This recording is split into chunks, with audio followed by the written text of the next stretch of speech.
One take, this time for real. So, Europeans have been involved in West African coast for about 400 odd years, but they kept dying of diseases because they didn't have immunity. Sad. But, in the 1800s, someone invents quinine, and another person invents steamboats. So not as many Europeans die. Good for them, I suppose.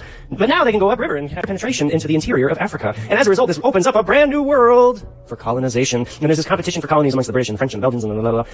Anyway, there's this one little country called itty-bitty Belgium, and they want to be part of this whole colonization thing. And there's this place called the Congo. And it's a big place. And so King Leopold II of Belgium declares the Congo is mine, and he owns it as his own personal property. Now keep in mind, the Congo is 64 times the size of Belgium. So in 1885, it's his, and he starts hiring all these Belgian mercenaries, and they go in there and they force the natives to harvest rubber and chocolate, and it's horrible and awful, and they cut off people's hands, a super duper hostile work environment.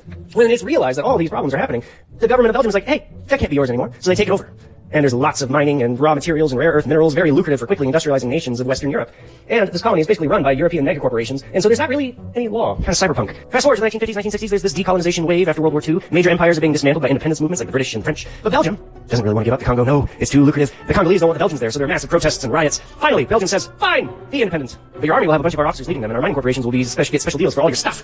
This is what we call neo-colonialism. Patrice Lumumba becomes the first prime minister. He says, screw off Belgium, and he fires all of those Belgian officers, and he puts General Joseph Desiré Mobutu in charge of the army. Belgium freaks out and sends in their army to protect Belgian citizens, but really to protect lucrative mining properties. Conveniently, the next day after Belgium's invasion, the mineral-rich province of Katanga declared its independence. Even more convenient, Moise Tshombe declared himself Katanga's leader. He just so happens to be friends with major Belgian mining corporations. Tshombe also gets help from South African, Rhodesian, French, and Belgian mercenaries. How convenient! A month later, the diamond mine province of Kasai also declares its independence with support from Belgian and European mega corporations. Lumumba is concerned, so he goes to the UN and asks for help. He says, help! The US and USSR are both worried that the other will use this as an opportunity to benefit themselves, so they decide to work together in the UN in order to stop each other. Belgium, France, and Britain, all neo-allies who get money and weapons from the US, refuse to help the UN in helping the Congo.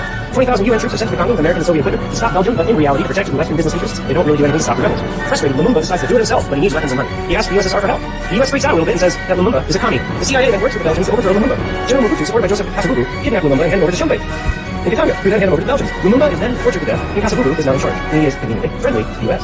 The CIA then realizes, hey, all these rebels in the country supported by European mega corporations might be a threat to Kasavubu, our new friend. We need to get rid of them. So the US and USSR work together with the UN to crush the rebels and their mercenary allies. The Kennedy administration wasn't satisfied with Kasavubu, so they asked General Mobutu to get rid of him. The US then supports Moise Tshombe to be the next prime minister.